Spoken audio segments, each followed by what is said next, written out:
Bom dia a todos. Bom dia.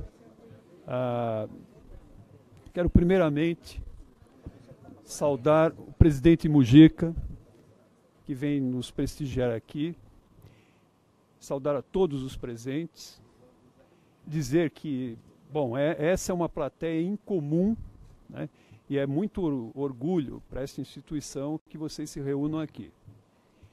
E eu quero falar brevemente sobre algumas razões que levaram a Fundação Escola de Sociologia de São Paulo a se associar aos amigos da Carta Capital, da editora Confiança, nessa iniciativa, né?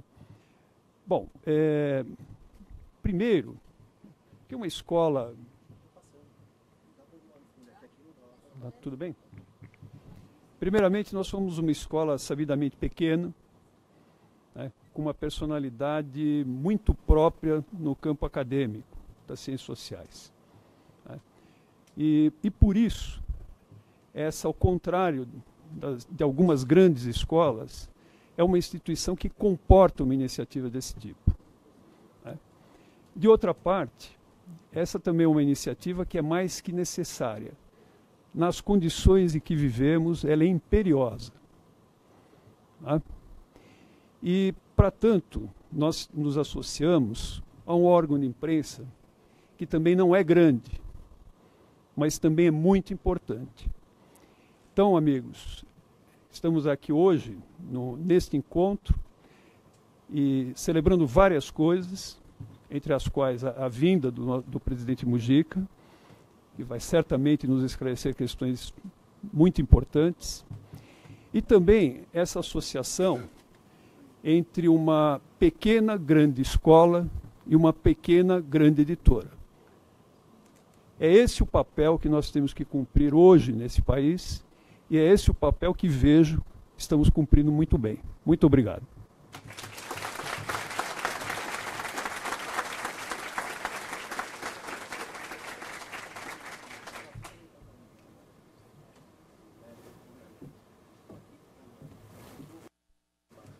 Mas eu vou falar por aqui, não é? Mas olha onde está essa altura.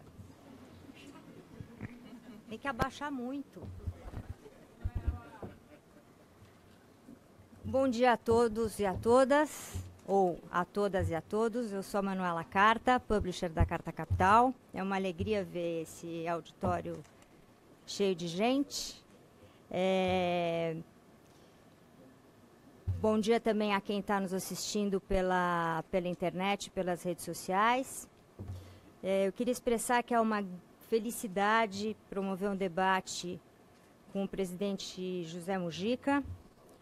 Havia muito tempo que nós queríamos fazer um evento com o presidente Pepe, símbolo de humanismo, generosidade e ética, na política e na vida. Mujica tem sido um farol em meio à tormenta, não uma esperança, não uma referência utópica, mas um exemplo vivo de que é possível fazer política de outra maneira, sem as amarras da ganância, que leva homens e mulheres a trocar suas convicções por um punhado de moedas e sem se render aos mandamentos do Deus mercado e ao neoliberalismo, como se não houvesse alternativas. Alternativas há, e Mujica, durante o exercício da presidência do Uruguai e depois do seu mandato, apontou e tem apontado o caminho para algumas delas. Honra-nos também realizar este seminário em parceria com a Fundação Escola de Sociologia e Política, ela também um símbolo de humanismo e ética, comprometida há mais de 80 anos com estímulo ao pensamento crítico, autônomo e independente, bases de uma sociedade vigorosa, justa e moderna. Obrigada, professor Aldo. Este evento, espero, marca o início de uma longa e proveitosa parceria entre a FESP-SP e a Carta Capital. Não pretendo me alongar mais. Neste momento, eu convido ao palco o Mino Carta, que é o meu pai, e o professor Aldo, para receberem o presidente Mujica.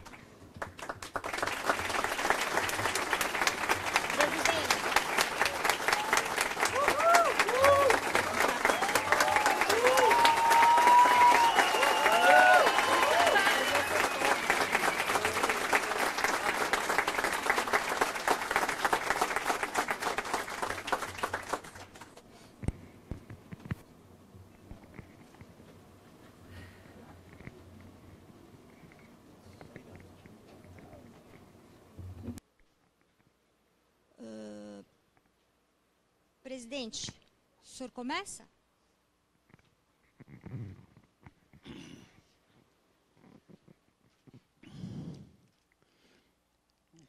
Queridos amigos de América Latina y de Brasil en particular, gracias por vuestro cariño, por vuestro afecto.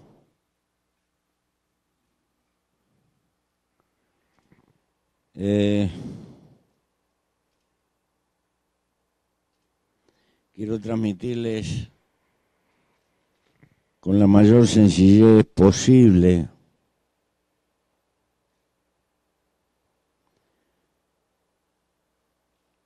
que tengo 82 años,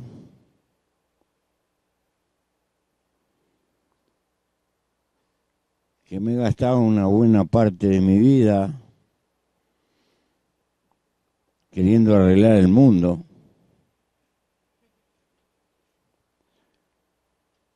que tuve unas cuantas dificultades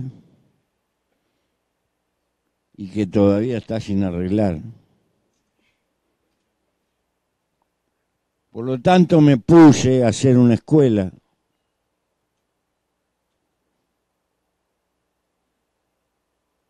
Y lo que quiero es transmitir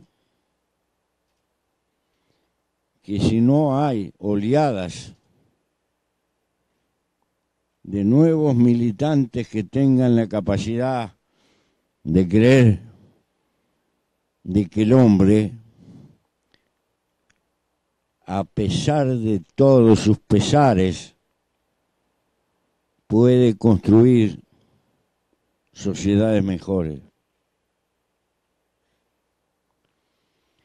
Los errores de mi tiempo,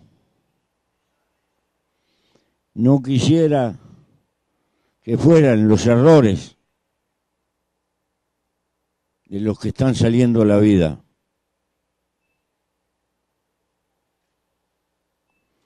En mi juventud pensamos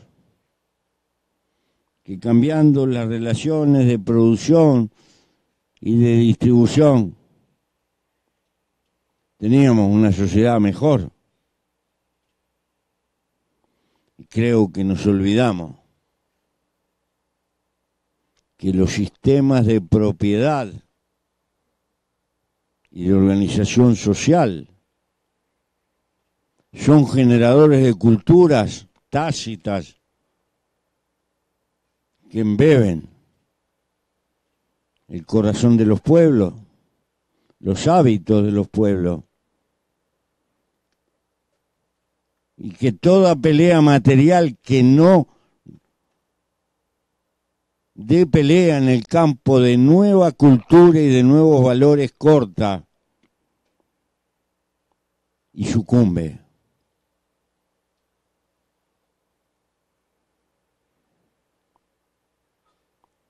Les cuento una anécdota. Yo joven fui a Lomonosov cuando existía la Unión Soviética. Iba con unas camisas nuevas de nylon, eran insoportables, pero los rusitos que nunca habían visto una camisa de nylon estaban enamorados de la camisa, me la querían comprar. Universitarios de Lomonosov.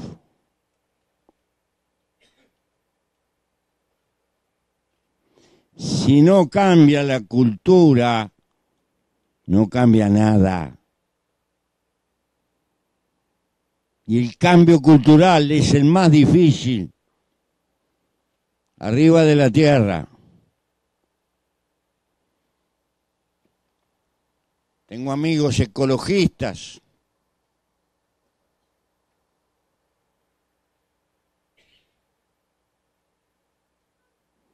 Adoran el medio ambiente. Pero cambian el teléfono todos los años, la computadora, y cuando los quiero acordar andan con un auto de aquí a la esquina.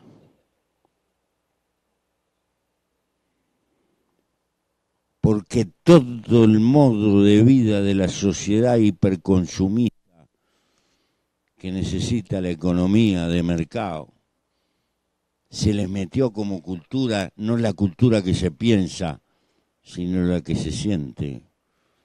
¿Cómo vas a cuidar el medio ambiente si tú eres un despilfarrador de energía? Bueno, con estos pequeños ejemplos, lo que quiero dejar en la cabeza de los más jóvenes. Ya no doy batalla por los viejos, son incorregibles.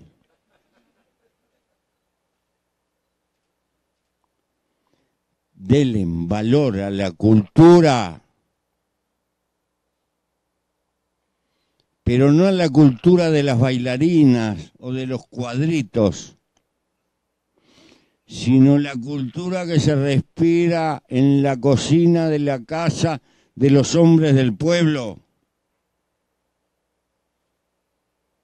Denle importancia a la cultura que practican los arquetipos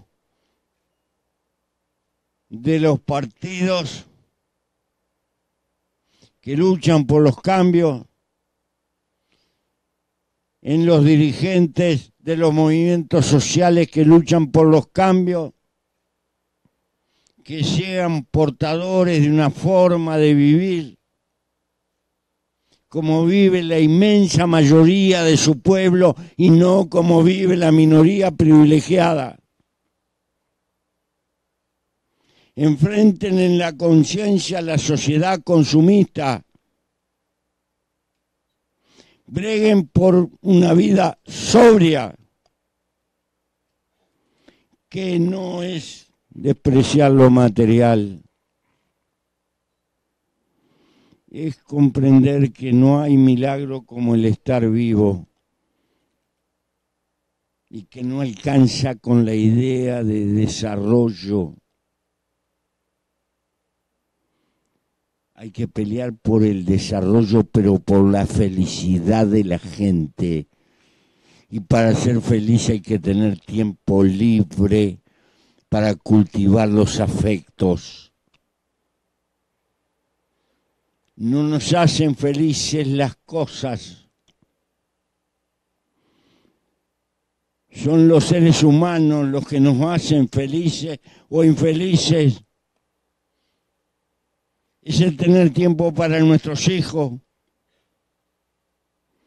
para nuestro amor cuando nos ataca la fiebre de la juventud, para la dulce costumbre del amor cuando nos arrodilla la vejez. Tiempo. El ser humano no puede ser un sujeto condenado a vivir ansioso, pagando cuotas, posponiendo y soñando que su felicidad es cuando me tocan las vacaciones, mirando el almanaque. La felicidad es como los pájaros que cantan en cada amanecer. Hay que pelear por la felicidad aquí en la tierra. Felicidad no es sensualidad, es equilibrio. Nada en demasía. La pobreza crónica, la miseria no puede ser feliz a nadie. el hartazgo es el monumento al egoísmo. No se es más feliz por comprar más cosas y atiborrarse de zapatos, de casa, de viaje a Miami. No. Sé feliz teniendo tiempo para cultivar nuestra libertad, que tener tiempo para lo que a nosotros nos guste. La libertad hay que definirla, hay que salir de ese mundo ecuménico, de palabras grandilocuentes que no se bajan a tierra. Sos libre cuando haces con tu vida lo que tú quieres sin perjudicar a otro. Y para eso tienes que tener tiempo libre. Y si te llenas de cuentas de responsabilidad económica, adiós. Es como los guerrilleros, que como nos falta esto y el otro y lo otro y lo otro y lo otro, empezamos a cargar la mochila. Y después la mochila tan pesada que no se puede caminar.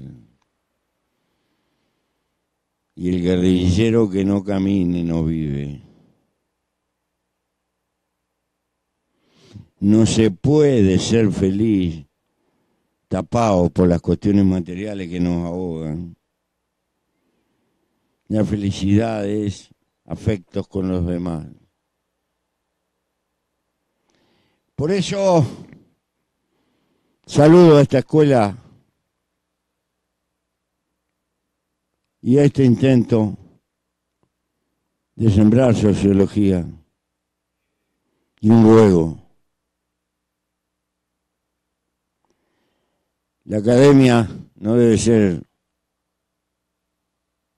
un pulmón para multiplicar la riqueza o la concentración de la riqueza. La academia debe ser un talento para pagarle las deudas que tenemos con nuestros pueblos.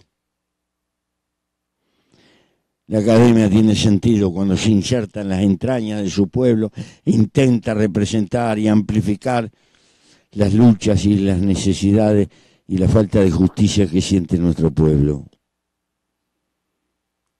El sentido de la academia no es ser superior. El sentido de la academia es sembrar por la liberación.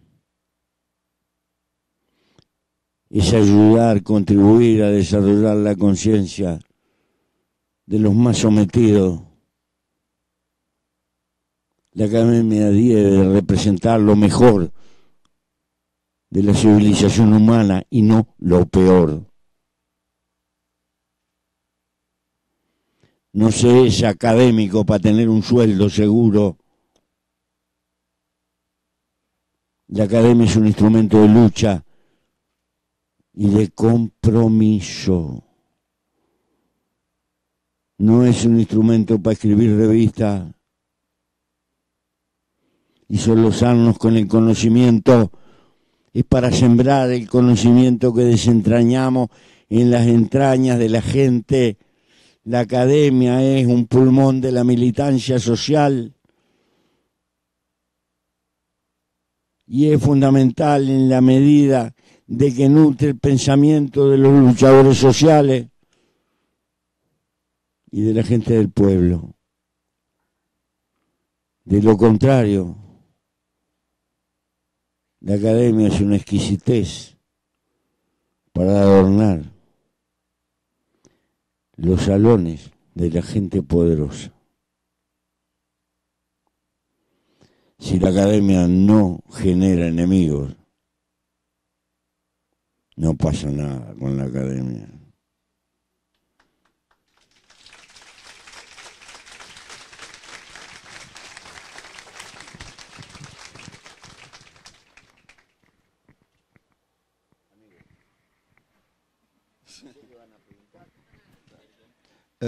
Bom dia a todos e a todas, ou a todas e todos, como falou. Em primeiro lugar, eu queria dar os parabéns ao Pepe Mujica pela pessoa que ele é e pelos valores que ele defende e pelo modo de vida que ele leva. Eu sou um grande admirador pelos valores, pelo modo de vida e pela pessoa que ele é. Eu acho que o Pepe Mujica ele não fala apenas a nossa razão, mas ele fala fundamentalmente ao nosso coração. Eu acho que é desse tipo de líderes que nós precisamos hoje, que falem mais para o coração das pessoas e talvez também falando para a razão, porque também falar para o coração é falar para a razão. Não podemos pressupor que apenas falar para a razão seja muitas vezes racional. E também queria dar parabéns ao Pepe Mujica pela suave ferocidade que contém em suas palavras, ou uma ferocidade suave, que eu acho que também é desse tipo de líder que nós precisamos hoje. E precisamos também líderes que deem exemplo em todos os sentidos. Nós temos hoje legiões de jovens órfãos de referências e de lideranças do mundo, e me parece, sem dúvida nenhuma, que o Pepe Mujica é uma referência para milhões hoje de jovens no mundo. Eu vou abrir mão do privilégio de fazer perguntas, porque eu acho que tem mais sentido os jovens que estão aqui fazerem perguntas para o Pepe Mujica do que eu fazer uma pergunta. E a gente pode adotar o seguinte procedimento: podemos fazer 2 rodadas de perguntas, com 3 perguntas de cada vez, para também o Pepe Mujica tem outros compromissos e para não nos alongarmos muito aqui. Então, vamos ver quem se inscreve, e nas intervenções, nas perguntas, a gente solicita que as pessoas sejam breves, para que não façam uma outra intervenção, para que todos possam ser contemplados. Bom, eu sou Aldo Fornazieri. E peço para que as pessoas, quando fizerem as perguntas, também se identifiquem.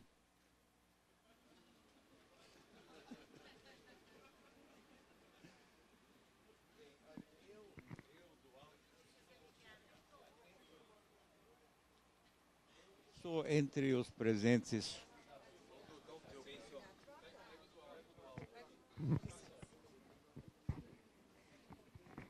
Eu que sou entre os presentes, pelo menos aqui nesse tablado, o mais velho, porque eu falo do alto de 83 anos completos. Reivindico esta honra. Então, eu me permito fazer uma pergunta.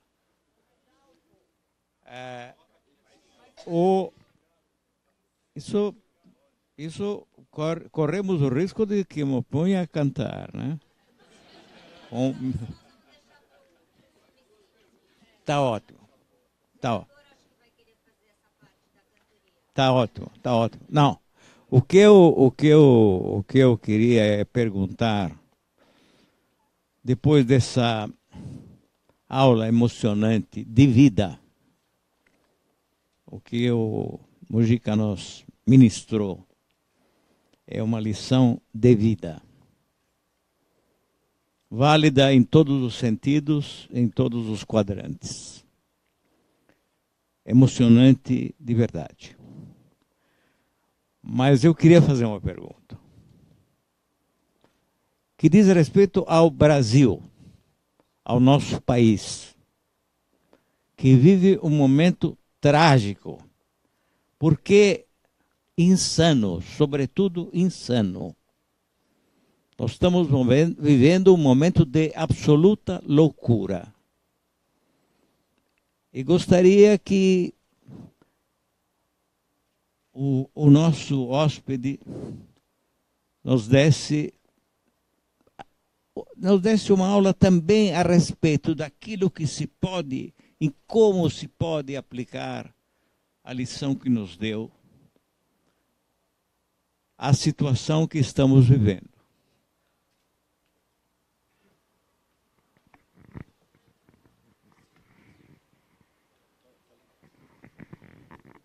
Yo soy Pepe.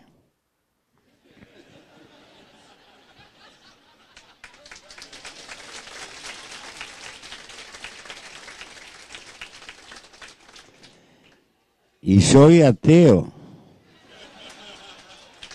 No creo en Dios. Respeto mucho todas las religiones. Ayudan a bien morir. No es poca cosa.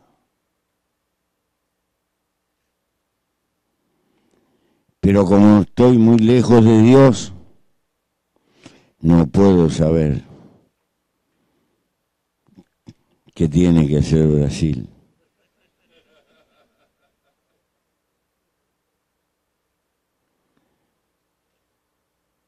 Me atrevo, sí, solidariamente, yo que no soy creyente, a rogar para que el pueblo brasilero pueda superar las feroces contradicciones que tiene y pueda jugar para y con América Latina.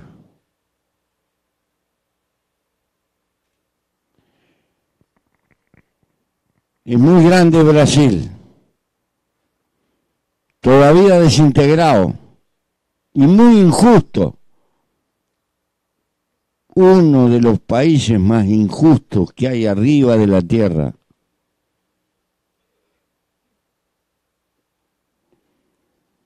En el continente más injusto.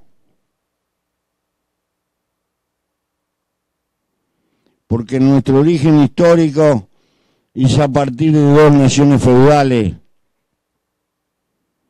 que repartieron la propiedad con criterio feudal.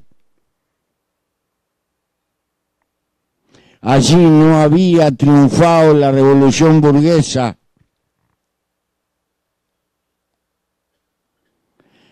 Allí se estaba lejos del espíritu que llevó Inglaterra cuando funda las 7 colonias y reparte la tierra con sentido burgués.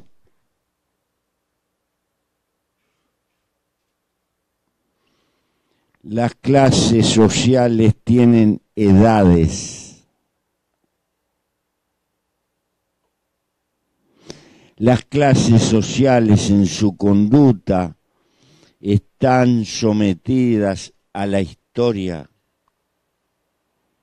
La burguesía cuando nace tiene la mística del trabajo, del ahorro. Es cuáquera, es puritana, es revolucionaria, enfrenta al feudalismo. El feudalismo del siglo VIII es feroz, sobrio, vive en cuarteles de piedra. El señor feudal se siente no solo explotador, sino responsable de la vida de sus vasallos. Es una bestia de guerra. En el siglo XVI, XVII, el señor feudal dejó la armadura y se puso la peluca. Era un alcahuete de los reyes. Así es la historia de las clases sociales. Hoy la burguesía nuestra no lucha por multiplicar los bienes de producción, lucha por apropiarse de la riqueza. Es importantísimo el capital financiero, lo etéreo, la concentración de la riqueza. Puede ser creador de pollo o fabricante de helicóptero, no importa. No hay mística con tal cosa o con el trabajo. Estamos en otra etapa. Bien. Brasil hereda, como el resto de América Latina, ese feudalismo.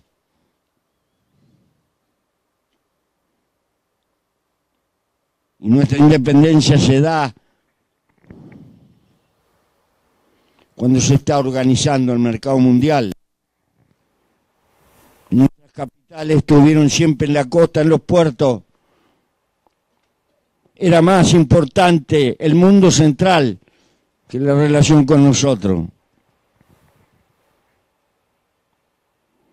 Mientras todas las capitales de Europa están en el centro, todas las capitales de América Latina estuvieron cerca de un puerto, salvo cuando Brasil geopolíticamente toma la decisión de un presidente romántico.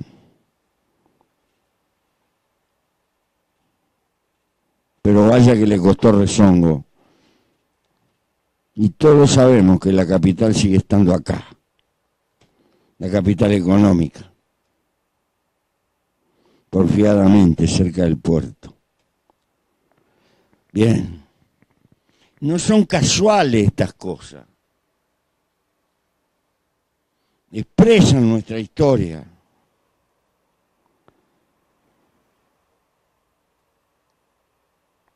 Y es mucho la ventaja que nos sacó el mundo rico en el tiempo. Nuestros universitarios, nuestros investigadores son candidatos a emigrar porque los contrata alguna multinacional y se van. Y perdemos lo mejor de nuestro talento. Estamos lejos, los de América Latina, de tener independencia creadora. El único recurso inagotable es el conocimiento. Pero no somos propietarios del conocimiento que necesitamos. Y no somos porque políticamente hemos sido incapaces de crear entre todos masa crítica y defender lo más valioso, el talento de nuestros hijos. Todavía un ingeniero uruguayo no puede venir a competir a Brasil y uno brasilero no puede ir al Uruguay. Andamos como extranjeros en nuestra tierra. Después vamos a trabajar para alguna multinacional japonesa o americana, cualquier parte del mundo. ¿Por qué? Porque fallamos políticamente. Si no hay política, no hay canales. Por eso creo, y le hablo a las generaciones que vienen, la responsabilidad política, porque está cundiendo acá en América Latina que la enseñanza va a arreglar todo. Fundamental, sin enseñanza no hay progreso, pero no le echemos la responsabilidad y la culpa a la enseñanza. Alemania era lo más educado y lo más formado en la década del 30 de Europa y mira lo que hizo. Si la política se olvida, si no hay responsabilidad política, no le pidas a la enseñanza lo que no puede resolver el problema del rumbo. El rumbo es el camino colectivo de las naciones. No hay que quitarse esa responsabilidad. Entonces, lo que le tengo que pedir a Brasil que milite, que no se desmoralice, que no puede durar una situación que condene a la gente de sus campos que tenga 49 años que aportar para poder jubilarse, es decir, nunca. Eso no puede durar. Es una barbaridad contra la humanidad. Y creo que hay gente en Brasil pero tienen que revitalizar la política. Los dirigentes populares tienen que vivir como vive su pueblo, en las entrañas de su pueblo. Así como la academia tiene que insertarse en el seno de su pueblo. Hay que vivir como vive la mayoría y no dejarse engatusar cuando nos tienden la mesa y nos creemos que la mesa es nuestra. Hay que ser urbanista, hay que hablar con todos, hay que negociar con todos, pero hay que estar definido con quién se está. Entonces esa responsabilidad la tiene la política. Y si Brasil no encuentra un camino político, estamos condenados, los latinoamericanos. Hace muchos años, en una reunión en San Pablo, con poderosos empresarios brasileños, me dijeron que había 6 puntos del PBI. Les reproché, no les pedí que fueran socialistas. Les pedía que no salieran a colonizar, que salieran a juntar aliados. En el resto de América Latina para tratar de crear nuestro sistema de empresas transnacional latinoamericano. Porque con la política de salir a comprar lo que está hecho, estaban reproduciendo lo que ha hecho siempre el colonialismo. Y en lugar de juntarnos estaba creando enemigos dentro de la propia burguesía. Pero tenemos una deuda todavía más lacerante si no logramos integrar nuestras universidades, si no integramos la si no integramos el conocimiento, si no integramos la inteligencia en América Latina, nunca estaremos integrados. Y aún los países más fuertes como Brasil son nada ante la gigantesca distancia que ha sacado el mundo desarrollado sobre nosotros hoy. Nosotros, el resto de los latinoamericanos, precisamos a Brasil al frente. Brasil nos precisa al resto para hacer masa crítica y tener estatura continental para disputar en este mundo. Y sos parte de la geopolítica de un mundo que nos guste o no nos guste, se globaliza.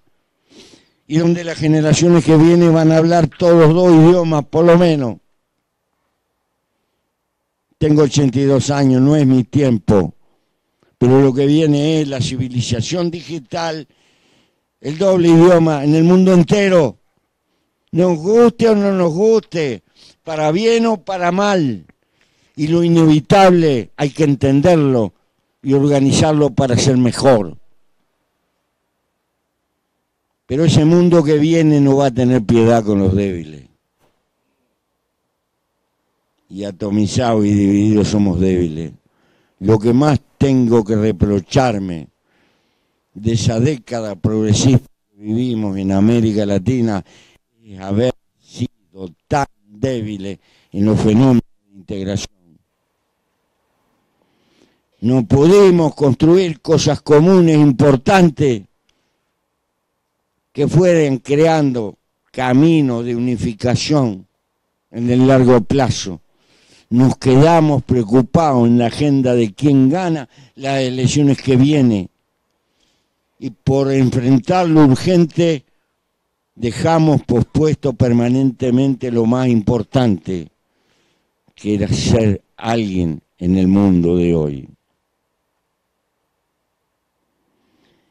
Esto lo digo con fuerza para que lo recojan los jóvenes. cometan los errores de su tiempo, no los nuestros. Avívense.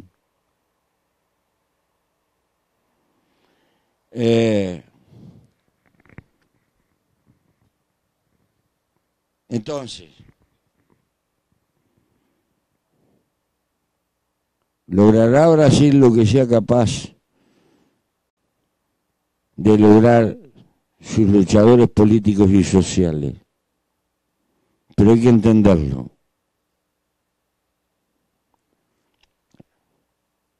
Hay que tener la habilidad y la paciencia de no entrar en corrales de rama y en no caer en un clima irrespirable de confrontación que termine paralizando a la nación. Negociar y negociar y negociar y negociar, pero negociar sin traicionar, sin abdicar. Tampoco creer que se puede llevar el mundo por delante. No es cuestión de ganar la batalla de un día, es cuestión de ganar una guerra larga, que es contra la miseria humana. No creo que el clima de una confrontación que paraliza a un pueblo pueda traer algo bueno.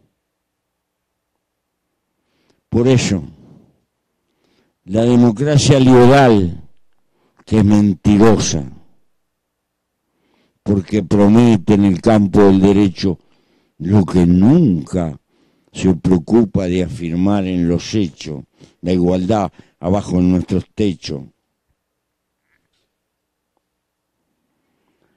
No es despreciable la democracia liberal.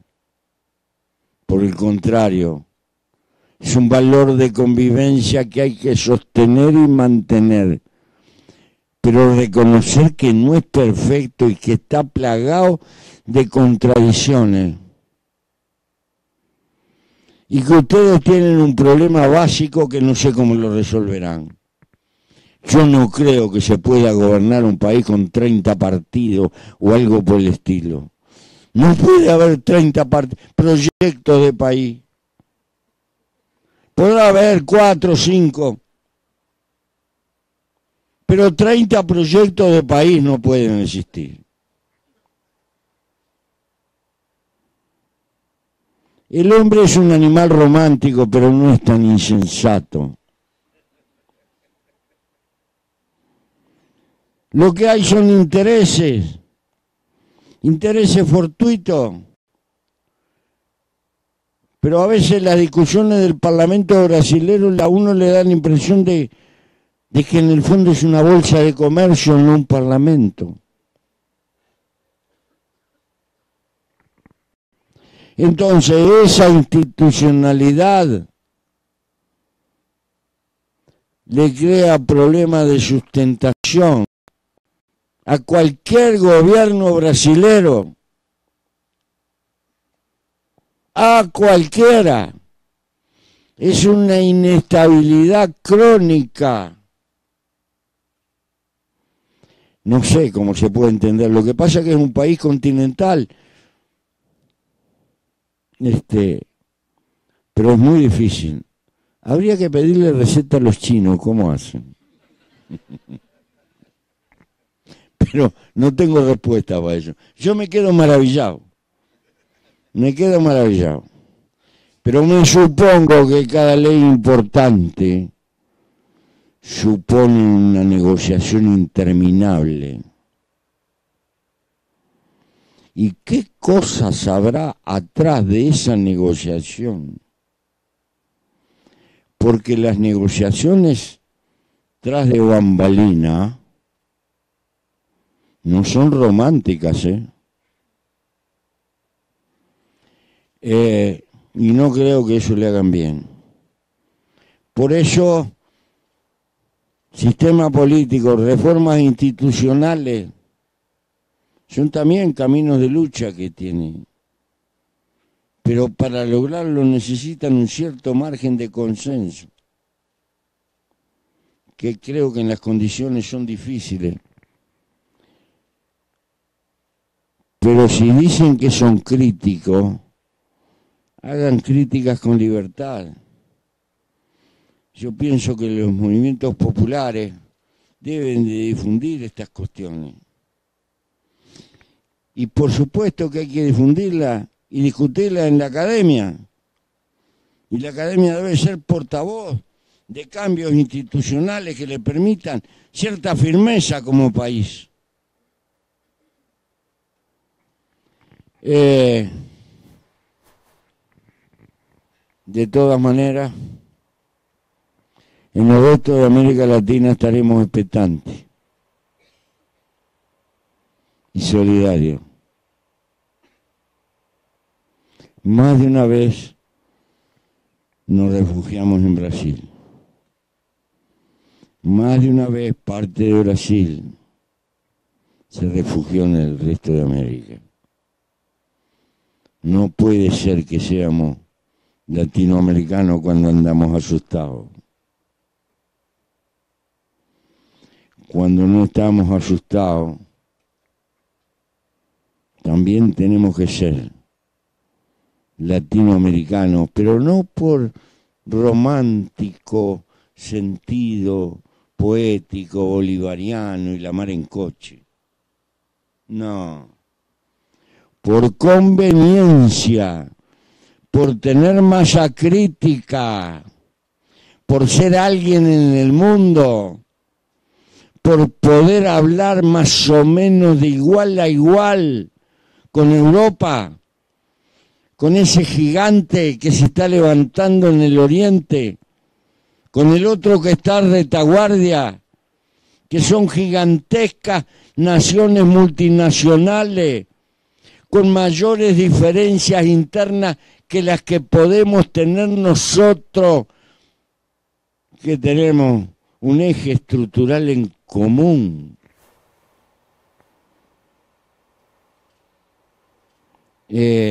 No es poca cosa lo que tenemos. Probablemente el continente más rico en recursos naturales.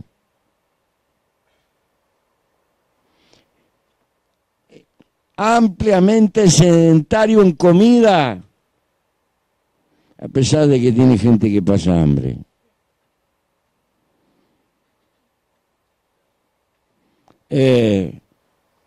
Entonces, compatriotas, no todo es negro. Y no ha triunfado la derecha en el sentido rotundo. Nunca triunfa definitivamente la derecha. Porque tampoco nunca triunfa definitivamente la izquierda. La historia de la humanidad es un vaivén, un compás. Hagamos nuestro papel, contribuyamos a la distribución, a mitigar la miseria, luchemos por el sueño de una sociedad mejor, pero comprendamos que nuestra lucha, mi generación pensó que luchaba por el poder, tontos de nosotros.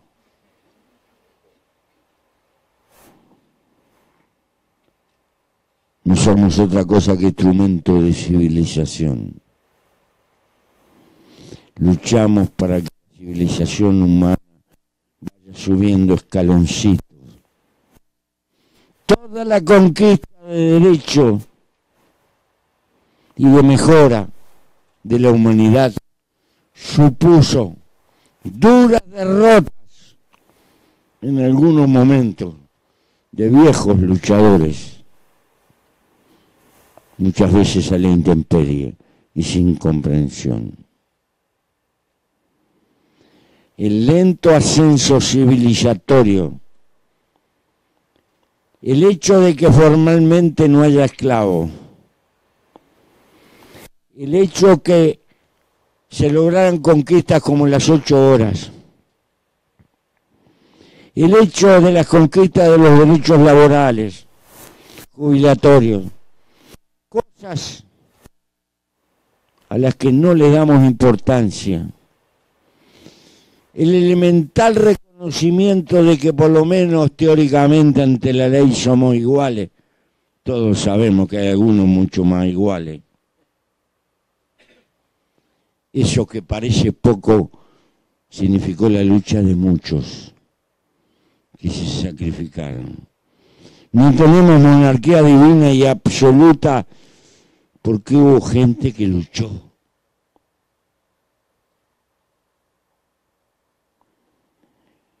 Pero eso no es sacrificio, muchachos.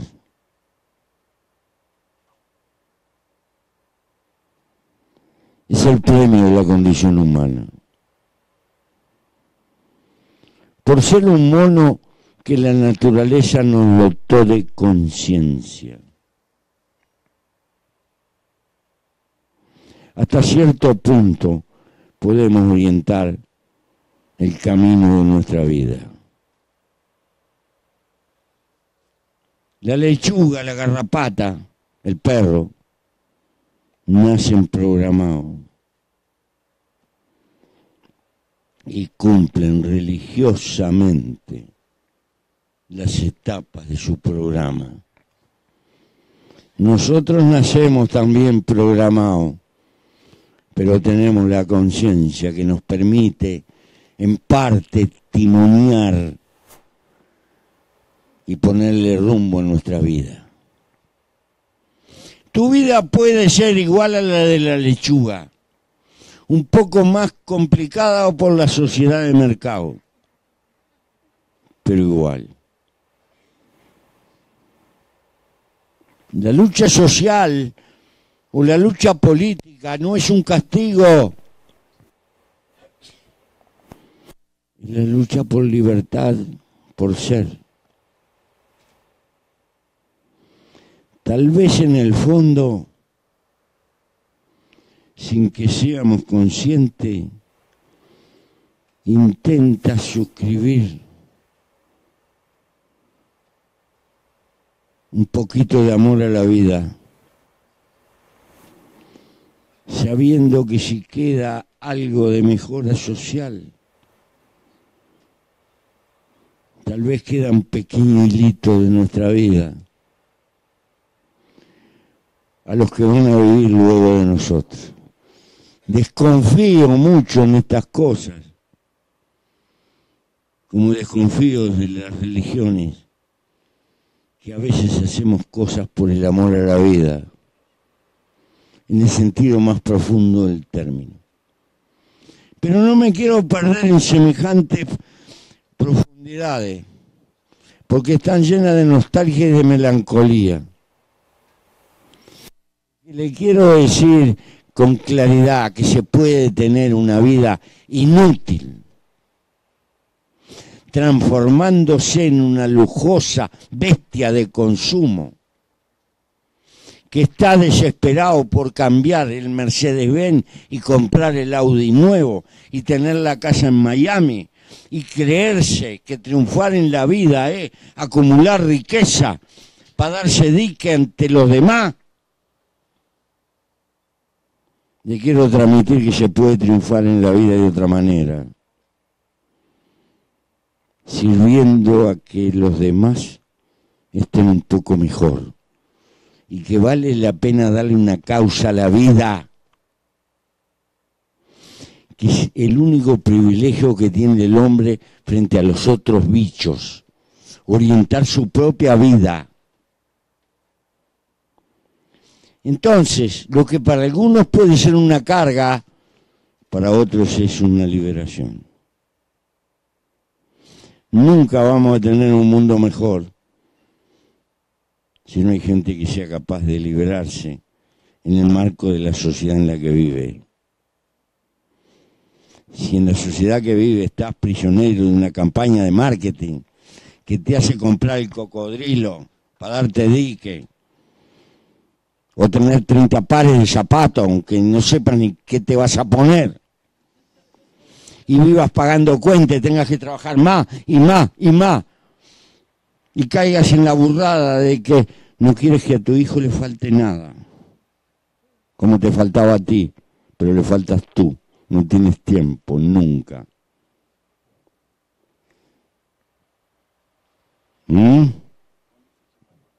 Entonces, compañero, a pensar estas cosas, porque en esto está el juego de Brasil.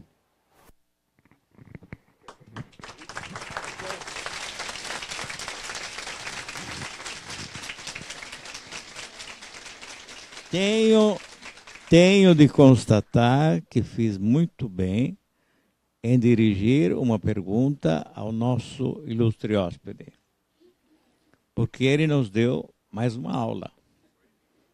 Foi importante que eu fizesse essa pergunta. De qualquer maneira, eu pedi o microfone apenas para dizer que, aliás, que eu vou me retirar, porque o nosso hóspede vai almoçar na minha casa, juntamente com um outro hóspede e grande amigo, muito querido, que atende pelo nome de Luiz Inácio Lula da Silva.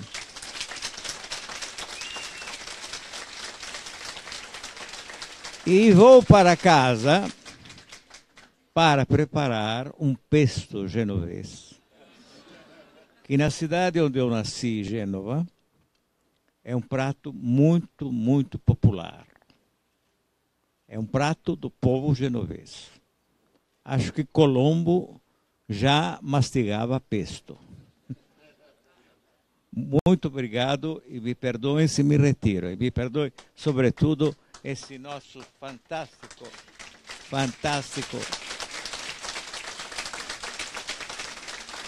senhor da política. Muito obrigado. Alô? Tá, obrigado. Bom, vamos então abrir uma rodada de 3 perguntas. O Bruno, que é um ativista da periferia de São Paulo, menino combativo, vai fazer a primeira pergunta por convocação. Bom dia a todos e todas. Quero saudar a mesa, parabenizar a Carta Capital por essa iniciativa. Eu acho que é importante, no momento da fragilidade da esquerda na América Latina, é muito importante fazer esses pontos de debate, né? Saudar um dos maiores representantes aí da América Latina, Pepe Mujica, e, em especial, o nosso grande centauro Quirón, professor Aldo Fornazieri, e representante da FESP. Não quero perder a oportunidade de parabenizar e saudar também a maior figura e representante político, Eduardo Suplicy, exemplo de honestidade, capacidade, articulação e que pensa políticas públicas de verdade para um povo que precisa, né?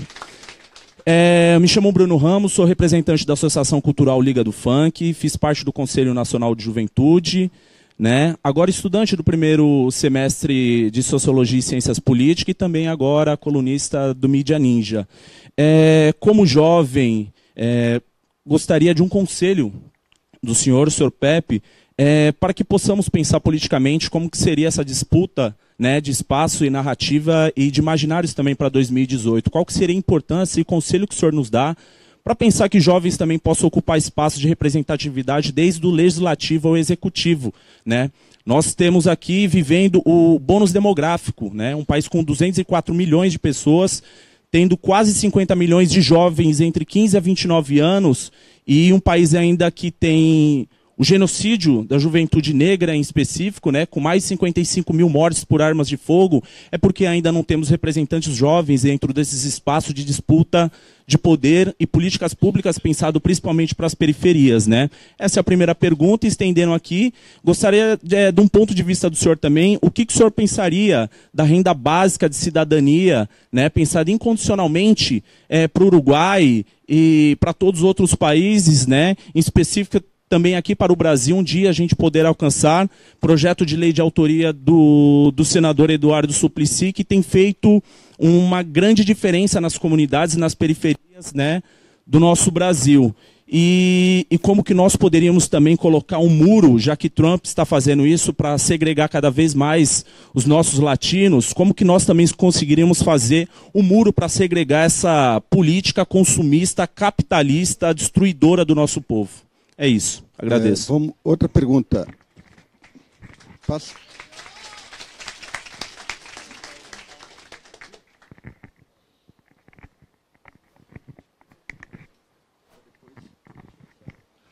Bom dia, companheiro Mujica, bom dia, companheiros, companheiras. O meu nome é Paulo Caires, estou presidente da Confederação Nacional dos Metalúrgicos da CUT.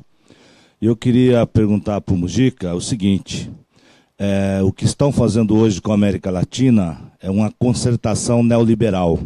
Mas teve um período que a América Latina como um todo estava num avanço de esquerda, com você, o presidente Lula, com Evo Morales, com Rafael Correa, a própria Cristina Kirchner. Então não seria o caso de fazer um encontro dessa frente para reorganizar uma ofensiva, sendo que nós estamos em extremo ataque cotidiano, inclusive vivendo um estado de exceção, porque hoje no Brasil nós não temos uma democracia, estamos num estado de exceção provocado por golpistas, os piores de todos. Então, no meu entendimento, se daria para conduzir uma frente desses companheiros que estão vivos e ativos, e a prova disso é você estar aqui.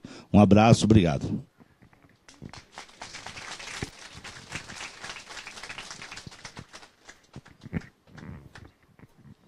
Oi, bom dia. Eu sou Tata Amaral, cineasta.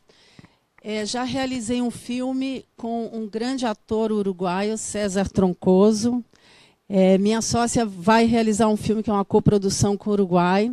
Certamente o senhor sabe que o Brasil e o Uruguai construíram políticas para o audiovisual nos últimos anos, em especial acordos assinados, acho que até na sua gestão.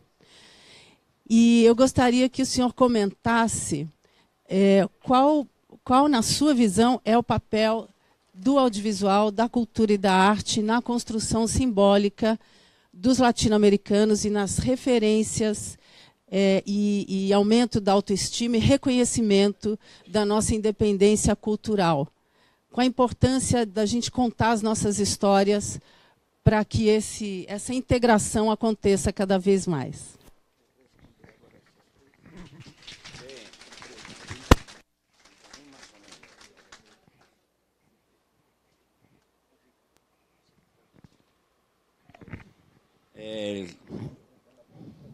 Sí.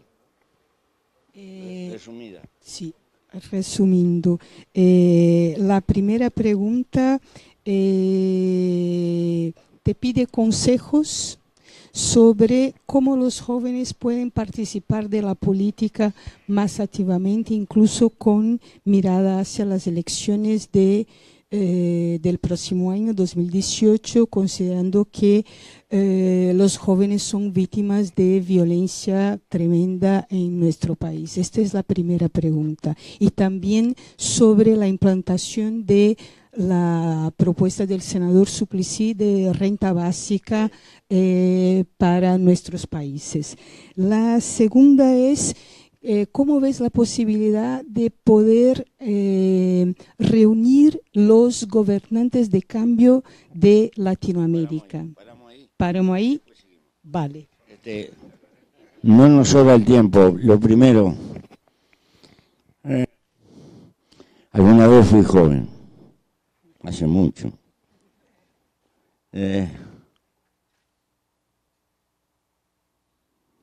Sacamos la cuenta en un penal, la edad promedio que teníamos eran 23 años. Fuimos una organización juvenil, tal vez por eso mismo hicimos unos cuantos disparates, pero qué fuerza que teníamos, cuánta utopía, cuánto sueño. Si no hubiéramos tenido esa fuerza, no hubiéramos sembrado nada.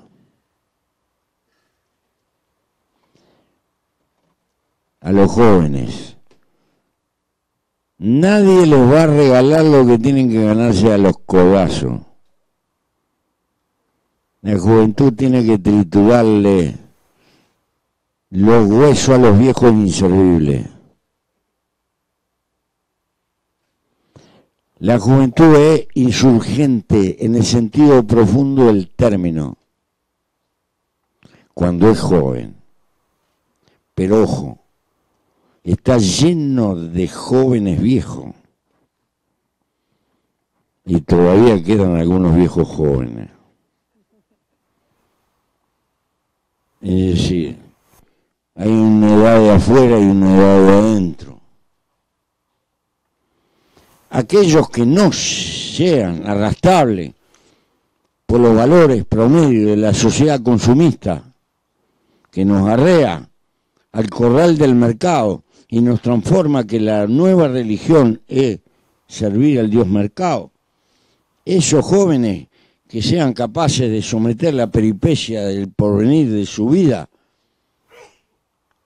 a la hermosa aventura de la lucha por los cambios sociales,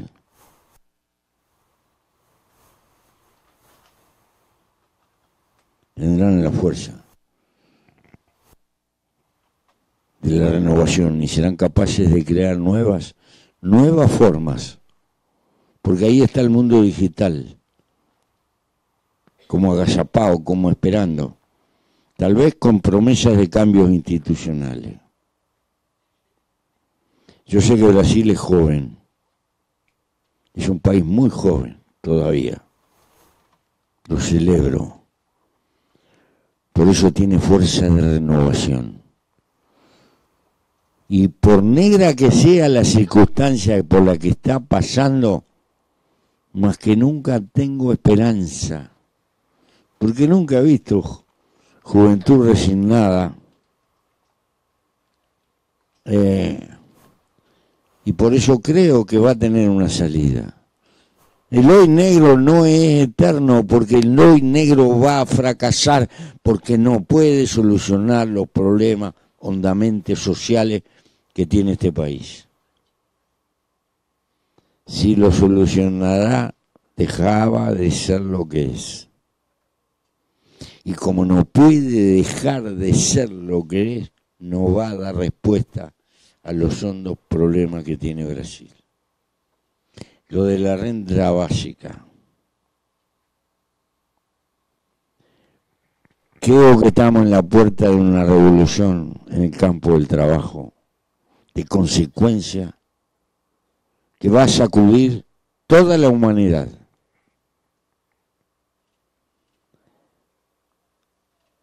La robótica va a entrar a la masiva sustitución del trabajo humano.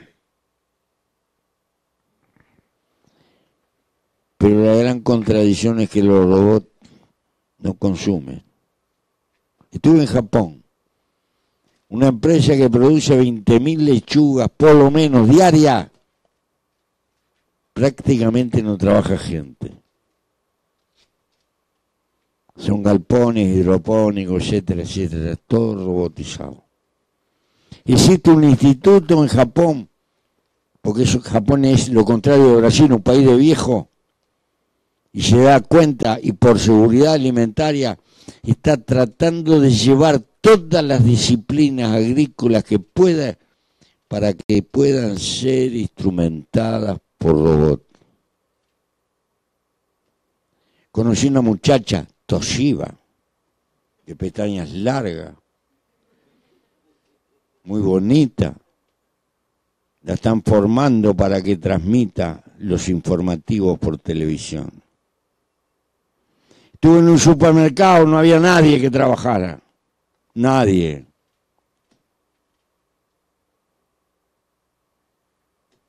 Hay máquinas que cortan el pasto sin gente. Cantidad de cosas por el estilo. Eso se viene. Por lo tanto, más que nunca será moderna la renta básica. Porque el capitalismo al principio lo va a resistir, después lo va a instrumentar, porque si no se tranca, porque los robots no consumen. Por un lado, los trabajadores van a pelear en el mundo entero por rebajar el horario de trabajo. Y va a ser así. Pero por otro vendrá las luchas por la instrumentación de la renta básica. No quiere decir que sea una panacea, ¿eh? Apenas va a dar para respirar. Pero a la larga el propio capitalismo la va a instrumentar, porque si no se paraliza el mercado, su religión sacrosanta. Si la gente no compra, no gasta, no hay negocio. Y si no hay negocio, no hay acumulación. Y esa es la religión del capitalismo, no la felicidad humana. Es curioso.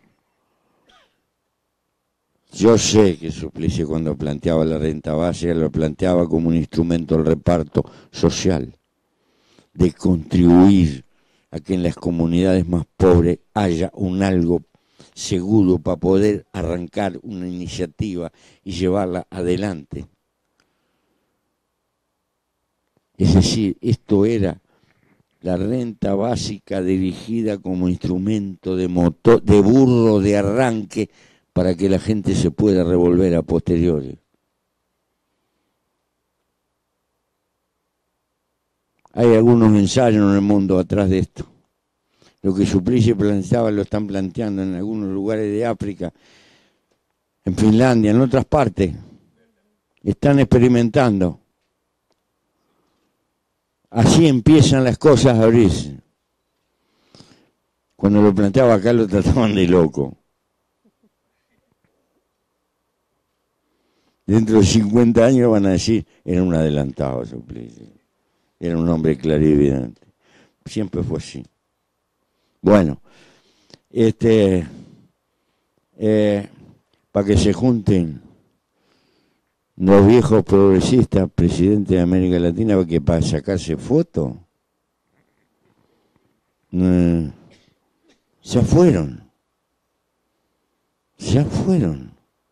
Perdieron el tren, hicieron lo que pudieron. Ahora tienen que venir otros. Hay que renovar la fragua de la historia. Algún viejo, si le puede servir de bandera y de portaestandarte, macanudo, como si es una bandera. Pero hay esta lucha muy larga. Lo que hay que señalarle a los futuros compañeros, no cometan los errores que nosotros cometimos. Perdimos demasiado tiempo y no atendimos cuestiones estratégicas. No pudimos hacer el acuerdo del Paraná para que todo el sur de Brasil salga por el Paraná con seguridad. Tener un puerto en común, propiedad de todos los gobiernos. Tener un sistema de electrificación en común, interconectado. Tener universidades en común. Repartirnos la investigación con un plan continental de investigación para ser propietario de nuestra... Hay cantidad de cosas que debimos habernos planteado que no las pudimos llevar adelante. Y disputamos a veces, tras de bambalinas, quién se bajaba más los pantalones para darle mejor ventaja a la inversión directa extranjera, para que se colocara, porque naturalmente cada cual tenía que luchar por darle trabajo a su gente. Y nos curraron de afuera bastante por eso. Tenemos que aprender eso, tenemos que tener una política en común. China nos puede ayudar o desguazar. Todo depende de que tengamos política. Voy a poner un ejemplo. Si quiere poner una fábrica de autos, va a venir derecho a San Pablo por acá, el gran mercado.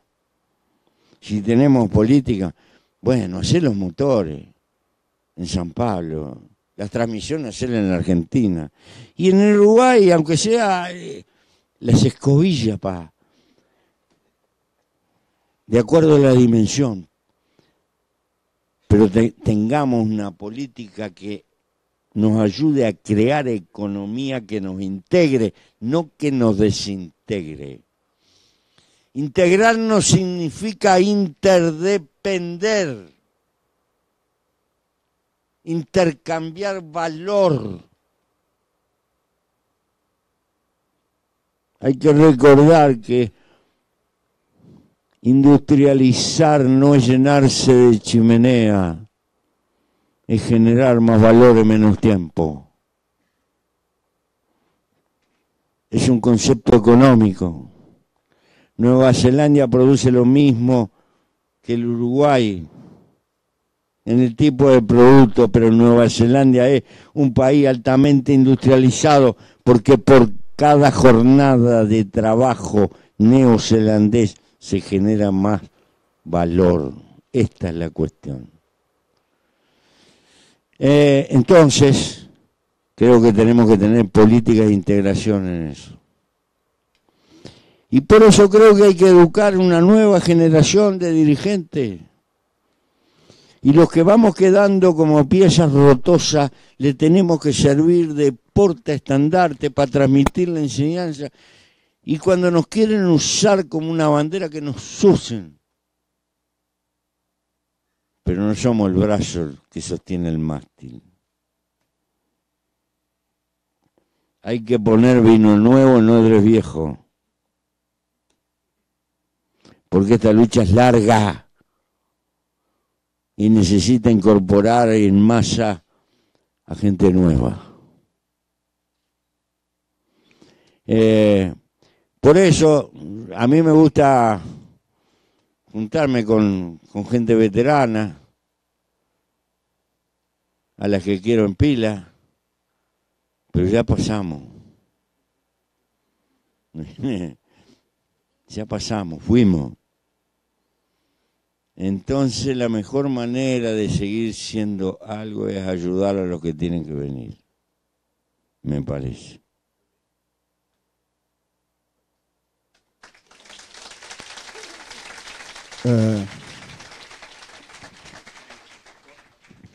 Só um momento, a gente vai permitir só mais uma rodada essa rodada de 3 perguntas, tendo em vista os compromissos do PEP. Então, vem ele aqui, e vamos dar também fazer aqui uma como é que se diz, uma política de gênero.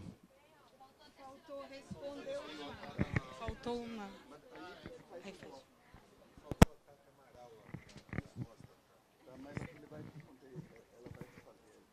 Depois vai vir a pergunta da Tata, né? Também, tá. Meu nome é Guilherme Coelho e como eu não sou mais tão jovem assim, mas eu ainda tenho essa sensação de juventude e de revolução. E eu queria essa ilusão, Eu queria ter um pouco de inspiração sua, porque eu não sei se a negociação vai funcionar aqui no Brasil no caso da reforma da Previdência e as reformas trabalhistas. Se você tem alguma dica para a gente, para não ficar tão agressivo de repente, ou enfim, que a minha vontade é realmente ocupar a Câmara dos Deputados e o Congresso, enfim, para não permitir esse tipo de reforma que não tem nenhum tipo de negociação, nenhum tipo de transparência, nenhum tipo de diálogo com a sociedade.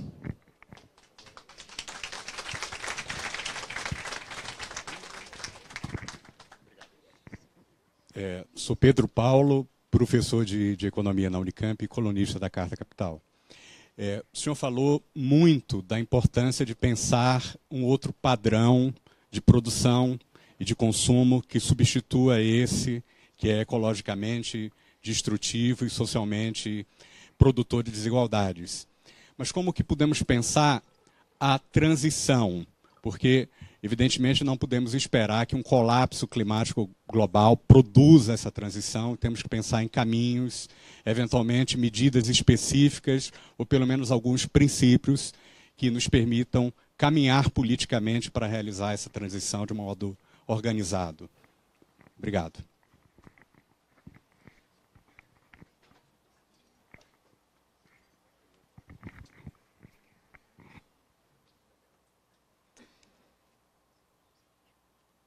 Bom dia, presidente. Meu nome é Priscila, eu faço parte do Núcleo de Etnografia aqui da FESP, que é comandado pela professora Isabela. E a gente está fazendo um trabalho de quase 2 anos já, acompanhando as manifestações das ruas, especialmente aqui em São Paulo, e especialmente das mulheres. Eu queria uma palavra do senhor. Como que o senhor vê? É suficiente esse movimento de rua aqui no Brasil? A gente estando militando nas ruas, a gente está tentando fazer a diferença, mas estamos sendo também sempre minimizados por quem está no poder. Queria uma palavra sua sobre as manifestações. a importância das manifestações. Obrigada.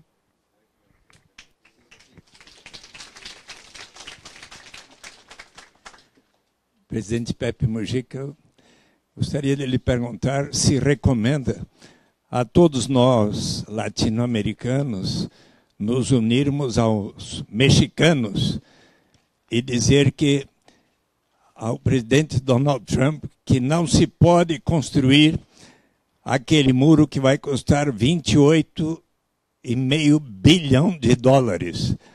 Seria melhor começarmos a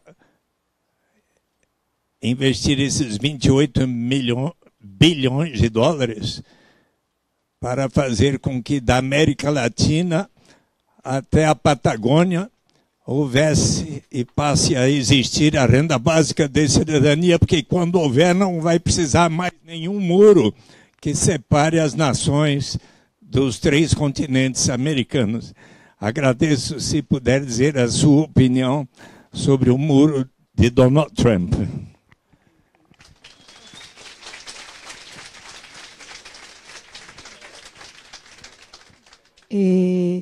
Bueno, había una otra pregunta anterior. En su opinión, ¿cuál es el papel del audiovisual en la construcción simbólica y en el reconocimiento de una independencia cultural para Latinoamérica? Después hay 3 otras preguntas más. Una, si tú tienes alguna sugerencia para nos dar cómo actuar en la negociación de la reforma trabajista que estamos teniendo ahora con un Congreso que no hay mucho diálogo, y la reforma de previdencia. Otra, cómo hacer una transición en los parámetros de consumo y producción de los que tenemos hoy. Tú dijiste, es importante cambiar esto, pero cómo hacer, qué cambio se puede hacer, qué transición se puede hacer en este momento. 2 otras más. ¿Te parece suficiente el gran movimiento que en los últimos años ha pasado con las mujeres en Brasil, con muchas movilizaciones de la calle, o te parece que podríamos hacer otro tipo de política también?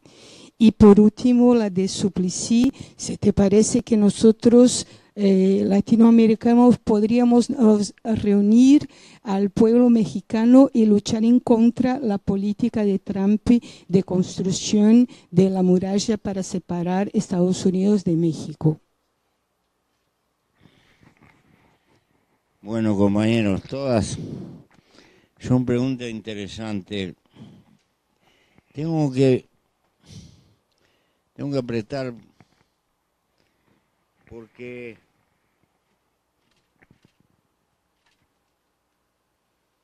voy a empezar por el tema de la mujer. Vieja lucha de nuestros semejantes en un mundo de civilizaciones predominantemente machistas y de una educación machista. Pienso que por el camino de las universidades y de la instrucción, que aún el más crudo capitalismo impulsa porque necesita gente calificada. La que deja más plusvalía es la gente calificada, no por bondad. Paradojalmente, la masificación de la enseñanza está elevando por todas partes la capacidad presencial de la mujer desde el punto de vista intelectual, empresarial, como potencial dirigente de muchas cosas. Lentamente la humanidad está saliendo del huevo machista, pero también quiero señalar un peligro. Y el peligro es que esta agenda de derecho tan justa sirva para mitigar y para esconder la gran agenda que es la diferencia de clase. la diferencia de clase porque la mujer más sometida es la mujer más pobre. Tuve que luchar en mi país para lograr imponer el reconocimiento del aborto. No porque estuviera a favor del aborto ni nada por el estilo. Porque desde que hay mujeres se hacen abortos en el mundo, te guste o no te guste, por 1000 razones, que no es el caso analizar. Pero las condenadas eran las mujeres más pobres. Porque las mujeres ricas siempre tenían la manera de solucionar su problema. Y lo pagaban los más pobres. Es decir, la agenda de clase sigue existiendo por encima de todas las agendas. Entonces, la agenda de lucha por la feminidad, jamás olvidar, en primer término, el derecho de las mujeres más pobres, más abandonadas, porque además frecuentemente tienen que soportar la fragilidad de los hombres que la suelen abandonar con 3 o 4 hijos a su suerte. Si hay una cosa desamparada en el mundo son las mujeres pobres, sobre todo las madres solas. Y creo que la agenda de reivindicación de la mujer no puede olvidarse de eso, en primer término.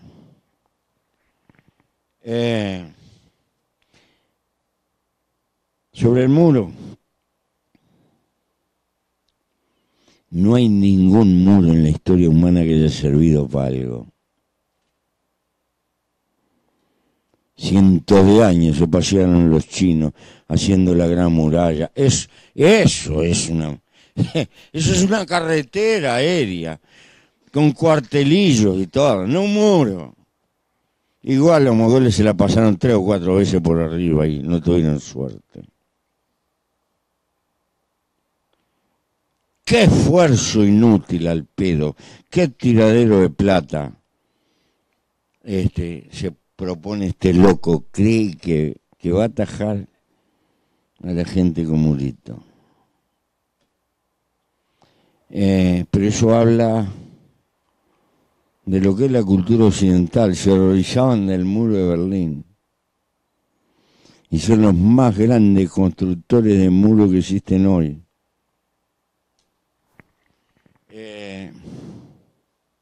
2 millones y pico de dólares por minuto se gastan en presupuestos militares en el mundo, y este loco va a aumentar la cifra, porque ya aumentó el presupuesto militar, recorta todo lo social y aumenta la epopeya de los cohetes, y está disputando quién tiene la bomba más grande. Es un loco macanudo, ¿eh? Vamos para arriba con semejante gobernante en el mundo. Sí, solidaridad con México y oportunidad con México. Demasiado tiempo alejado ha estado Brasil de México y México de Brasil. Si tuvieran la inteligencia de aprovechar esta coyuntura negativa para estar más juntos, tal vez tendríamos como consecuencia otra América Latina. Me parece que hay que ser solidario por razones de principio, pero hay que ser solidario por intereses comunes. Lo que es un problema también es una oportunidad. Hemos estado muy lejos de México, y la desgracia de México es lo que señaló Porfirio Díaz: tan lejos de Dios y tan cerca de Estados Unidos.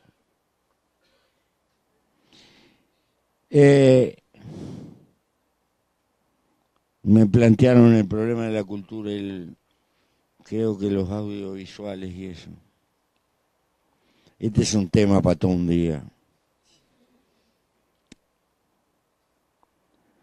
Yo no me refería solo a la cultura que se muestra, sino la que no se muestra, pero que existe. la que timonea nuestras reacciones interiores naturales. A ver,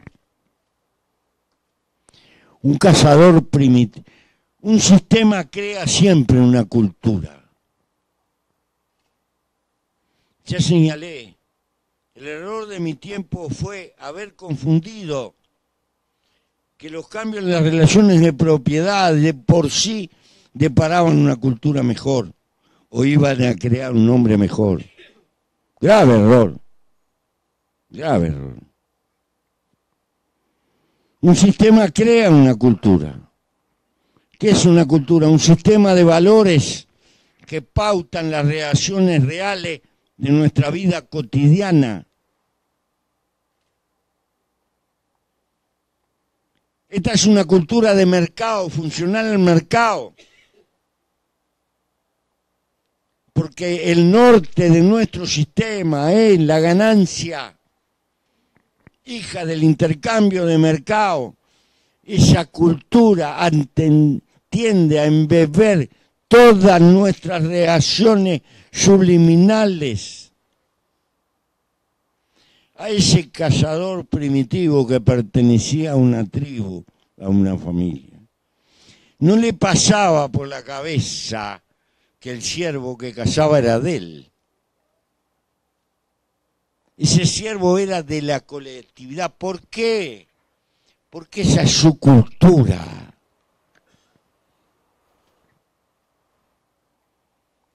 El cazador actual caza para sí. Cada uno de nosotros es cazador, no para la tribu, sino para nosotros. Esa es la cultura del mercado. Pero como civilización, por la brutal acumulación, por los recursos tecnológicos, por la explosión científica, por las dimensiones del fenómeno Tierra, por el hecho de que tenemos posibilidad de crear ríos y mares nuevos, pero a su vez tenemos la herramienta para podrir todos los mares. Hay filamentos microscópicos de nylon en las aguas de la Antártida. Tenemos todo eso. Necesitamos una cultura más global. Necesitamos, como el hombre primitivo que no sabía, en realidad él con su siervo estaba defendiendo la especie. Nosotros necesitamos una cultura que nos defienda como especie. Y estamos razonando como país, como interés, como pequeño. Y hace 30 años, en más de 30 años en Kioto, los hombres de ciencia nos dijeron, va a pasar esto, y no le dimos ni pelota. Los políticos del mundo se rifaron las recomendaciones de la ciencia. ¿Para qué queremos la ciencia si no le damos pelota? Si no la transformamos en decisiones políticas.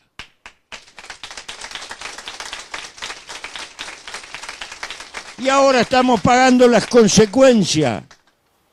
Estamos necesitando decisiones mundiales. Hace rato que sabemos que pudrimos la atmósfera. Pero hay que pararle el carro a la rueda del capitalismo. Y hay que tomar medidas. Y tienen que ser de fierro y tienen que ser de acuerdo mundial.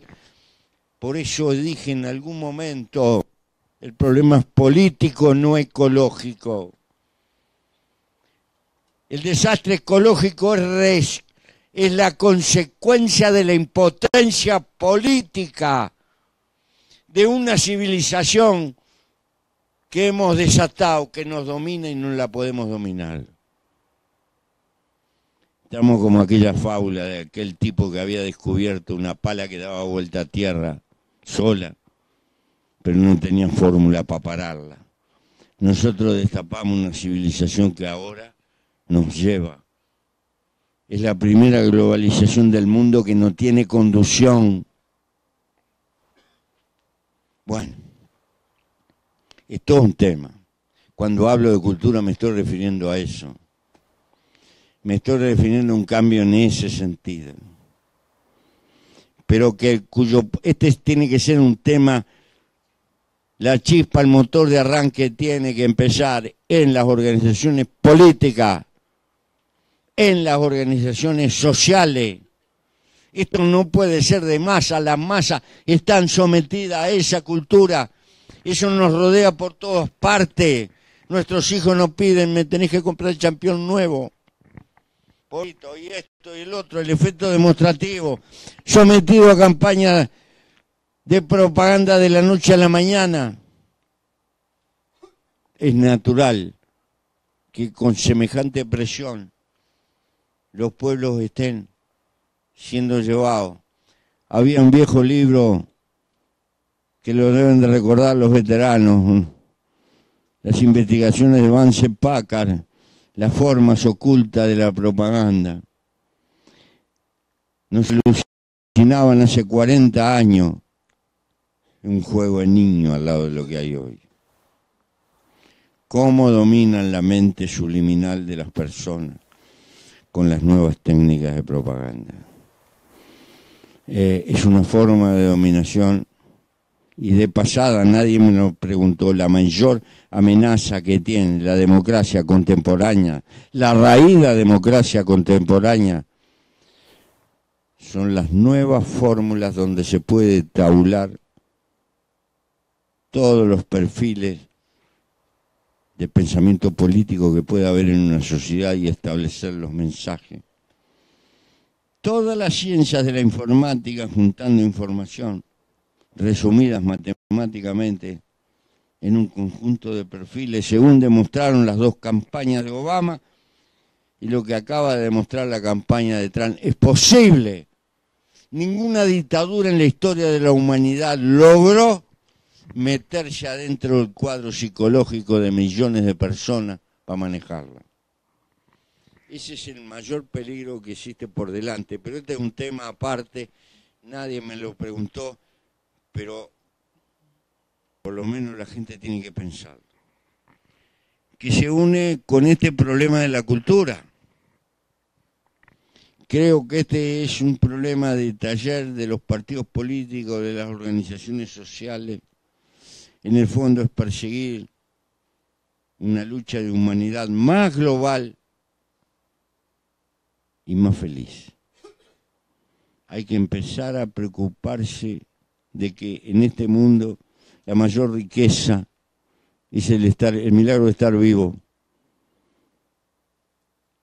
Y hay derecho a luchar por la felicidad en este paréntesis de vida que es el mayor regalo que tiene cada uno de nosotros. Nuestra utópica generación pensó en un mundo mejor dentro de 50 o 100 años, donde valía la pena que nos muriéramos millones matándonos. Para un poquito. No. Hay que tratar de pelear con más inteligencia, menos bestialidad y permitirle a la gente que viva la aventura de su vida. Hay que tenerle piedad al milagro de la vida. Por eso, el muro, el presupuesto militar, el despilfarro, no es que uno se haga beato, que se vuelva pacifista, o que esté sembrando palomitas. Que la política de guerra y la política de agresión es el mayor flagelo que terminan pagando los pueblos más humildes y los sectores más humildes. Ahora te matan a control remoto, ni siquiera los ves. Y te matan con plata y te aplastan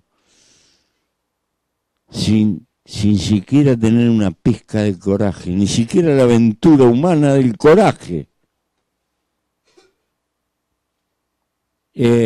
Por eso me parece que hay que encontrar otros caminos y repudiar el camino de la guerra y de la violencia que siempre va a favor de los mismos. Y esto lo dice un sujeto que anduvo con la 45 puesta acá y que tiene varios balazos en el cuerpo y todo lo demás. Pero si lo que uno vivió no sirve para transmitirle a los que vienen que se aviven, no sé para qué viven. Así nomás. Y miren que no soy ningún pacifista. Razono con el criterio bien franco que la guerra contemporáneamente sirve para joder a los más pobres. Así, abiertamente. A la clase obrera le chupa impuestos que se despilfarran en presupuesto militar. Por eso, esta aventura que está planteando este hombre, si hay un loco en Corea y hay otro en Estados Unidos, lindo la tenemos. Hay que inventar un virus contra los locos.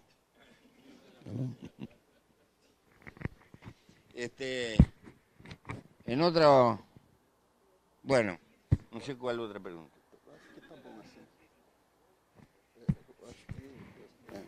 Fechamos. Bom, a gente temos mais meia hora, então 20 minutos. Então, Rose faz as outras perguntas aí, todas, mas ele quer repetir.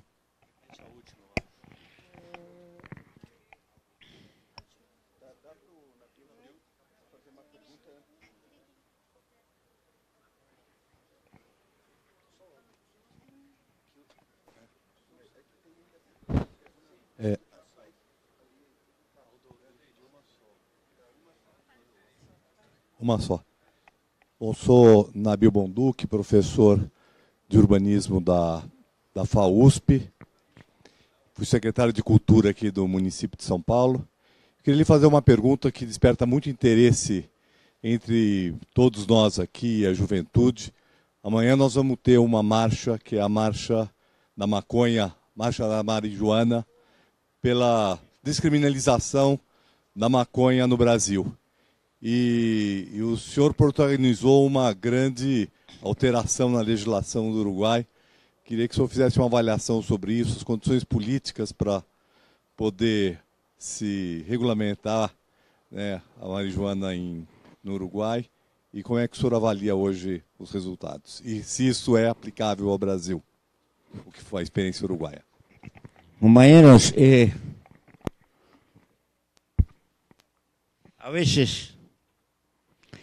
a veces uno tiene que remar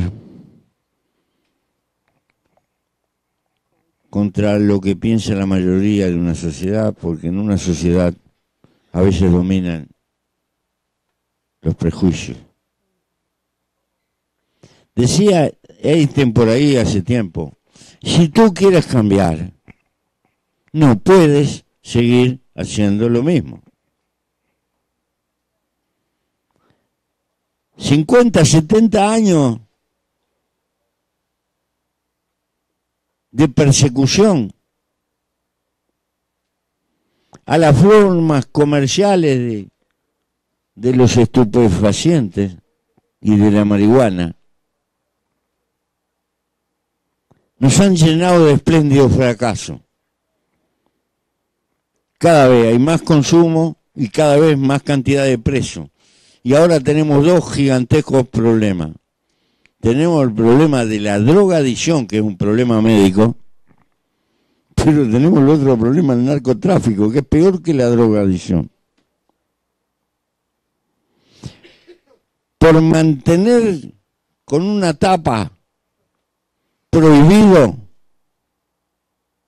no hemos hecho otra cosa que crear un mercado fabuloso para los audaces. Y como la tasa de ganancia es grande, siempre va a haber audaces. Nosotros no estamos a favor del consumo de la marihuana. No. Somos viejos. Tenemos otros vicios. Fumamos tabaco. Es un desastre. No creo que ninguna adicción sea buena. Pero hay por lo menos en Uruguay 150.000 personas que consumen. Y por no quererla ver, se lo regalamos a la clandestinidad. Que los exploten.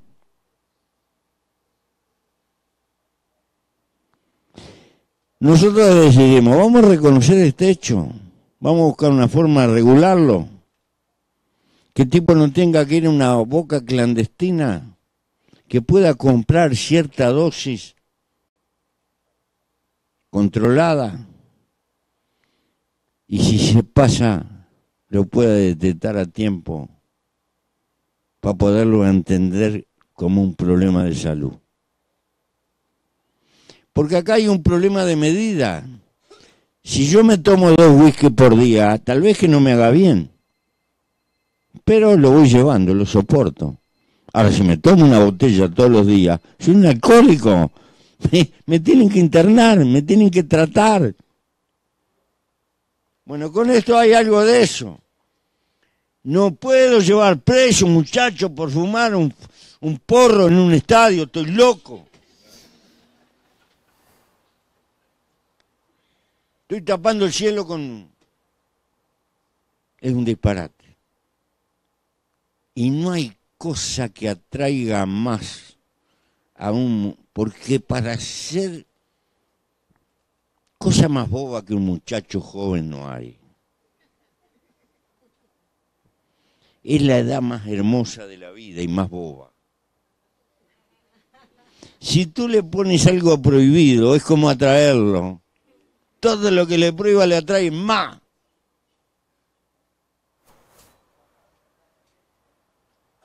Ese es el precio de madurar. Bueno, hay que ser amigo de los jóvenes, no enemigo. No hay que caer en un paternalismo. Te querés intoxicar, intoxicate. Acá te doy la cosa y esto. Sos un gil, pero hacete el gusto. Estar al lado, no ser un enemigo, el estado impositivo depredador. Porque el tipo tiene que hacer un proceso y avivarse por sí mismo, y si no se aviva por sí mismo estamos fritos, porque no le vamos a poner un milico al lado de cada muchacho para que lo maneje en la vida, no, cada cual tiene que aprender a manejarse de acá, y no puede ser que un pillo atorrante me esclavice la vida, no sirve para un carajo, si me dejo esclavizar. Entonces nosotros decidimos, vamos a regular esto, pim, pam, pam, pam, y nos vamos a andar persiguiendo. Y el que se quiere producir tiene 8 plantas en la casa, que se registre y las tiene. Que no se dedique al negocio. Ahora, tenemos que tener registrado para los que vienen de afuera. No vamos a hacer un turismo marihuanero para que vengan de afuera, de Uruguay. No. Porque eso significa pelearnos con los vecinos. Vamos a hacer un experimento social. A ver qué resultado. Los otros meten en cana. Y hay cada vez más gente en cana, y dale en cana, dale. Vas a arreglar con la cana, sí. Bueno, cada 3 presos en Uruguay, 1 es por droga, o por drogadicción, o porque se mandó una rapiña porque no tenía plata para pagar. O... No. Es decir, la puntería es robarle al narcotráfico el mercado. Así nomás.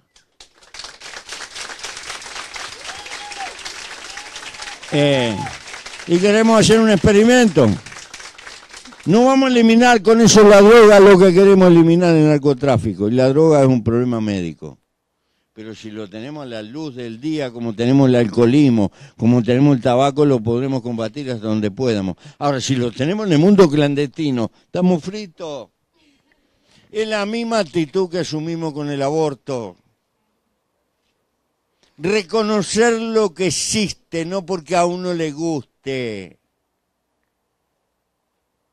No es que me guste o no me guste, filosóficamente. Es que en la sociedad existe. Este es el problema de la ley seca. La cosa más curiosa es que cuando voy a Estados Unidos, viejos que vivieron en el clima de la ley seca, todos me querían hablar para darme la razón. ¿Y qué viejo? Rockefeller, con 97 años. Y yo decía, ¿y este qué quiere hablar conmigo? me quería explicar la batalla que el padre tuvo por crear la ley seca en la década del 20. Y 4 años después que se había aprobado la ley y todo, cuando apareció Al Capone y todo lo demás, el tipo hizo campaña para que la derogaran. Y el viejo Soros lo mismo. Todos esos viejos que vivieron el esplendor de la ley seca no quieren saber nada con la política de represión, con la droga, porque bueno, creo que el mundo tendrá que ir cambiando frente a esto como a otras cosas, pero va a costar. Si mi pequeño país sirve para hacer un experimento que de repente no sirve, capaz que nos equivocamos y capaz que está mal. Pero lo que está horrible es seguir de brazos cruzados con la misma política, metiendo gente en cana y cada vez peor. Entonces, es la búsqueda experimental de otros caminos para enfrentar el problema de la drogadicción. Porque ese fenómeno vino para quedarse en nuestras sociedades. Y si lo andamos tapando y viendo como una cosa fea, es peor. Por lo menos lo que humildemente pensamos nosotros. El Uruguay es un país pequeño y puede hacer cosas que a otros grandes le cuestan. Pero tiene una historia. Fue el primer país que en América concedió el divorcio en el 1912 por la sola voluntad de la mujer. Y el primer país de América que le dio el voto a la mujer. Y creo que el segundo en el mundo. Y que estableció los consejos de salario en la década del 40. Y cantidad de derechos. Siempre tuvimos, tal vez por ser pequeños, la posibilidad de hacer cosas que otros eran mucho más difíciles. Desde ese punto de vista nos sentimos orgullosos. Por lo menos servir de banco de prueba. Y si la experiencia que estamos haciendo con la marihuana sirve, otros podrán aprender y después harán lo que tengan que hacer. No quiere decir que tengan que hacer lo que hacemos nosotros. Ahora, de carambola y aparte, tenemos condenado una planta maravillosa. Es una fibra textil, algunas variedades formidables. Los primeros vaqueros que se hicieron en el mundo se hicieron con cáñamo. Después resultó que duraban demasiado y los cambiaron. Las velas con que vinieron los barcos de Colón a América eran hechas con cáñamo. Es una fibra portentosa. Y no quiero hablar porque no tengo autoridad científica para hablar los productos médicos que están saliendo o que pueden salir de... Como tanta, creo que es una planta que tiene... Anda bien con Satanás y con Dios.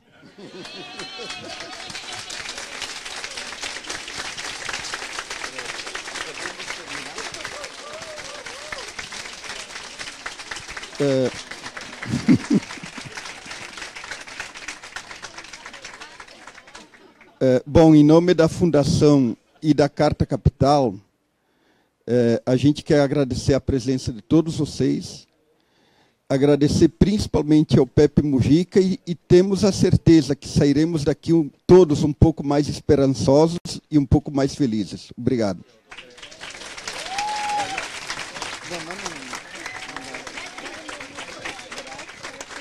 Gente,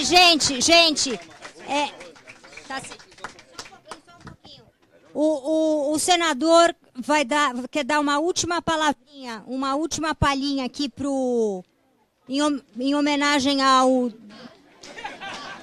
Imagine se ele vai perder a oportunidade. Senador, por favor. O que o senhor sabe fazer melhor aí? Fica ao meu lado ali. E você canta. O querido Pepe Mujica falou de como é importante acabarmos com a violência e as guerras no mundo. Então, em homenagem ao querido Pepe Mujica, vamos todos aqui cantar para ele. A música, a canção que os povos do mundo saíram às ruas para pedir que acabassem com as guerras do Vietnã e do Iraque e outras, e do Prêmio Nobel de Literatura Blowing the Wind. Então, vou convidar o Pepe Mujica para cantar junto. E todos vocês, tá bem? How many roads must a man walk down before you may call him a man? And how many seas must the white dove sail before she slips in the sand? And how many times must the cannonballs fly before they are forever banned? The answer, my friend, is blowing in the wind. The answer is blowing in the wind. And how many seas must the white dove sail before she slips in the sand? And how many years must some people exist like the Uruguayan, Brazilian people before they are allowed to be free? And how many times must a man turn his head and pretend that he just doesn't see?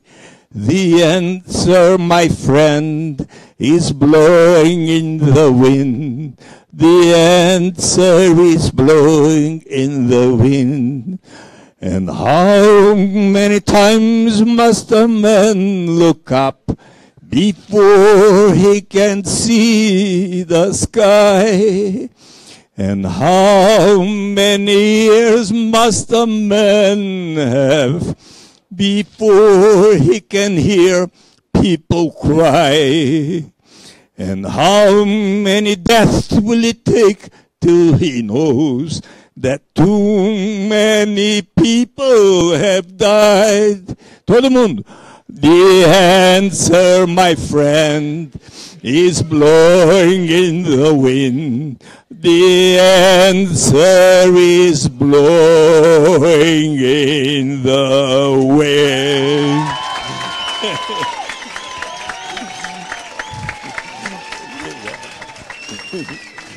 Obrigado. Parabéns.